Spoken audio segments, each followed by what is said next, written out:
Hey, today we're gonna be talking about 3 key principles I took from maybe one of the most important books I've ever read. Ego is the Enemy by Ryan Holiday. Let's go! Okay, so let's face it, pursuing our dreams and doing the work is difficult and scary.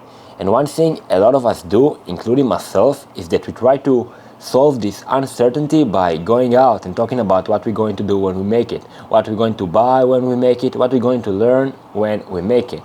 We look at our friends with this childish anticipation, waiting for them to confirm our vision.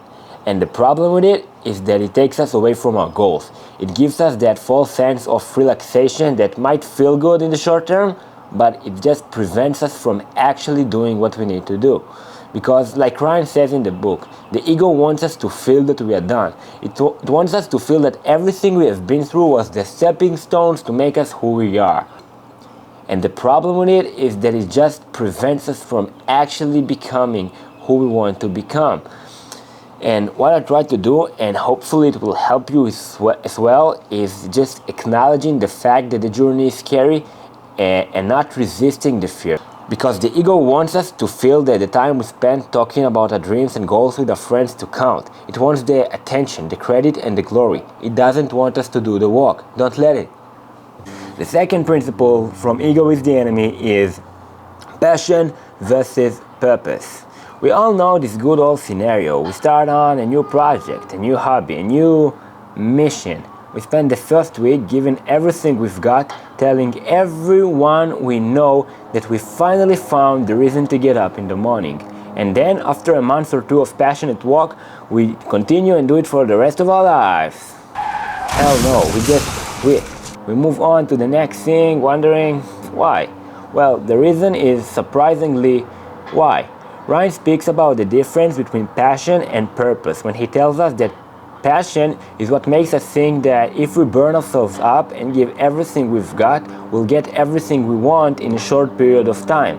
However, it's usually not the case. Soon we find ourselves exhausted with no progress.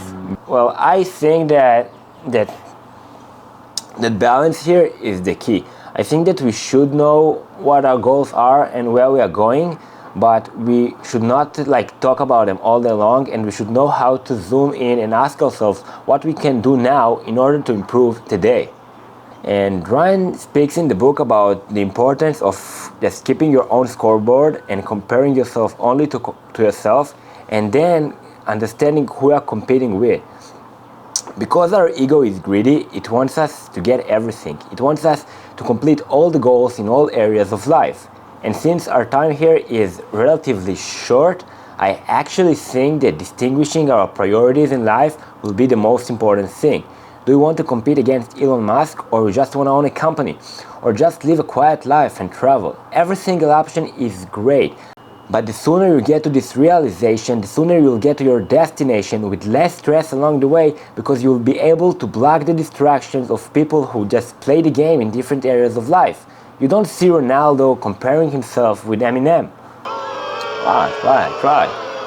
So basically, yeah, I think that Ego is the Enemy by Ryan Holiday was probably the most important book I've ever read. And I think that every competitive young human being should read it, because it's so easy to just get lost in your ego and lose your sense of purpose in life. So I really recommend, and thank you so much for watching.